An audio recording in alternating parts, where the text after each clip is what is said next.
അപ്പോൾ മച്ചാൻ വരെ നമ്മൾ കുറച്ച് നാളത്തെ ഗ്യാപ്പിനിടെ ഒരു പുതിയ വീഡിയോ ആയിട്ട് വന്നേക്കാണ്.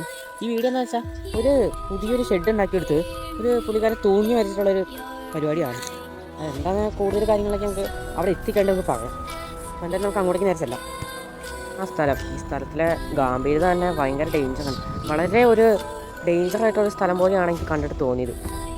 മച്ചാൻ ഇവിടുത്തെ കഥ എന്താണെന്ന് വെച്ചാൽ, ഇവിടുത്തെ പുള്ളിക്കാരൻ വലിയൊരു പണക്കാരനായിരുന്നു. ആ പണക്കാരനായ വ്യക്തി കല്യാണമൊക്കെ കഴിച്ച് ഭാര്യയും മക്കളൊക്കെ ഉണ്ടായിരുന്നു.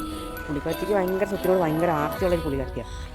അങ്ങനെ ഒരു അവസരം കിട്ടിയപ്പോൾ പുള്ളിക്കാരൻ്റെ അടുത്ത് നിന്ന് ഉള്ള സ്വത്ത് എല്ലാം അടിച്ചു മാറ്റി പുള്ളിക്കാരനെ പാവപ്പെട്ടനാക്കി. അപ്പോൾ ആ പുള്ളീൻ്റെ ആകെ ഉണ്ടായിരുന്ന ഒരു ഇത്തിരി സ്വത്തും സ്ഥലം വെച്ച് പുള്ളി ഇങ്ങോട്ട് വന്നു.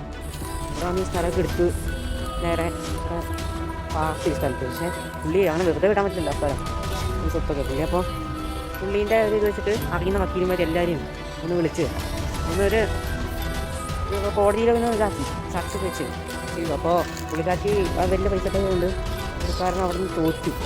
ആ കേസ് പുള്ളിക്കാരൻ തോറ്റു. അപ്പം ആ ഒരു വിഷമങ്ങളെല്ലാം കൂടിയിട്ട് പുള്ളിക്കാരൻ ഇങ്ങോട്ട് വന്നപ്പോൾ പുള്ളിക്കാർക്ക് ആ കക്ക നോക്കിയിട്ട് ഇങ്ങോട്ട് വന്ന് പുള്ളിക്കാരനൊരു 10-11 മണിയൊക്കെ ആയിപ്പോൾ എന്നിട്ട് പുള്ളിക്കാരൻ ഇവിടുന്ന് കഴുത്തിനെരിക്കി തോന്നുന്നു. പക്ഷേ പുള്ളിക്കാരൻ നല്ല കള്ളും കുടിച്ചിട്ടുണ്ടായിരുന്നു ടൈമിൽ. അപ്പോൾ ആ സമയത്ത് പുള്ളിക്കാരന് ഭയങ്കര ഫിറ്റായ ടൈമിലാണ് പുള്ളിക്കാർക്ക് നെറ്റി കൊല്ലാൻ ഭയങ്കര എളുപ്പമായി. ആ ഒരു ടൈമിൽ പുള്ളിക്കാരൻ നിലവിളിച്ച പരിപാടി ഈ ഏരിയ ആരും കേട്ടില്ല. കാരണം ആ ടൈമിൽ എല്ലാവരും ഉറങ്ങുന്ന ടൈമാണല്ലോ. ഈ സ്ഥലം ഇപ്പോഴും ഭയങ്കര ഗാംഭീര്യതയുള്ള സ്ഥലമാണ്. അതാണ് പക്ഷേ എന്ന് പറഞ്ഞാൽ ഈ സ്ഥലത്ത് ഒരു 10-11 മണിയൊക്കെ ആകുമ്പോൾ ഭയങ്കര അലർച്ചയും ഈ ഷീറ്റിലൊക്കെ ഇടിക്കുന്ന ശബ്ദവും ഒക്കെയാണ് കേൾക്കുന്നതെന്നൊക്കെ പറഞ്ഞത്. അത് എത്രത്തോളം സത്യാവസ്ഥ ഉണ്ടെന്ന് എനിക്കറിയില്ല. നമുക്ക് അങ്ങനെ എന്തെങ്കിലും അറിയാമെങ്കിൽ നമുക്കൊന്ന് ഒരു വട്ടം കൂടി ഇവിടെ വന്ന് നോക്കേണ്ടി വരും. ഇവിടുത്തെ ഏരിയ ഇതൊക്കെയാണ് മൊത്തം. വീട് ഇതാണ്. ബാക്കി കാര്യങ്ങൾ നമുക്ക് നോക്കാം. ഇവിടുത്തെ റെൻഡറിങ് ഒന്ന് നോക്കാം. ഈ വീട്ടിലത്തെ റെൻഡറിങ് ഒന്ന് അറിയണമല്ലോ നമുക്ക്. എന്നാലും നോക്കി നോക്കാം.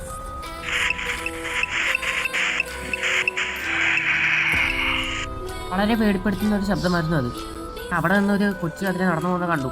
ആ കൊച്ചിനോട് ഞാൻ ചില കാര്യങ്ങൾ ചോദിച്ചപ്പോൾ അവിടെ നിന്ന് അറിയാൻ പറ്റിയ ഇതാണ്. അപ്പോൾ അവിടെ ഒരു വ്യക്തി നടന്നു പോകുന്നുണ്ട്. നമുക്ക് ഒരു ചെക്കനാണ് അങ്ങോട്ട് നടന്നു പോകുന്നത്. നമുക്ക് അവനൊന്ന് വിളിച്ചു നോക്കാം. അത് നമുക്കെന്തായാലും അങ്ങോട്ട് ചെന്ന് നോക്കാം. പോ ഞാൻ നിൽക്ക്. അപ്പോൾ ഇവിടെ കുറച്ച് സീനുള്ള സ്ഥലമാണെന്ന് കേട്ടു. ഇവിടെ സംഭവം എന്താ കഥ എന്താ? ഇവിടെ ഒരു ഡേഞ്ചറാണ് അവിടെ സ്ഥലത്തുനിന്ന്. എനിക്ക് ഇത്രയും പ്രസൻസും കാര്യങ്ങളൊക്കെയാണ് എനിക്ക് കിട്ടിയത്. അവിടുത്തെ മനുഷ്യരും അങ്ങനെയാണ്. അപ്പോൾ ഈ വീഡിയോൻ്റെ പാർട്ട് 2 വേണമെങ്കിൽ നിങ്ങൾ എനിക്കൊരു 1K വ്യൂവും 30 ലൈക്കും തന്നാൽ ഞാൻ ഈ വീഡിയോൻ്റെ പാർട്ട് 2 എന്തായാലും എടുക്കുന്നതാണ്. അപ്പോൾ ഇത്രയുള്ളൂ നമ്മുടെ ഇന്നത്തെ വീഡിയോ.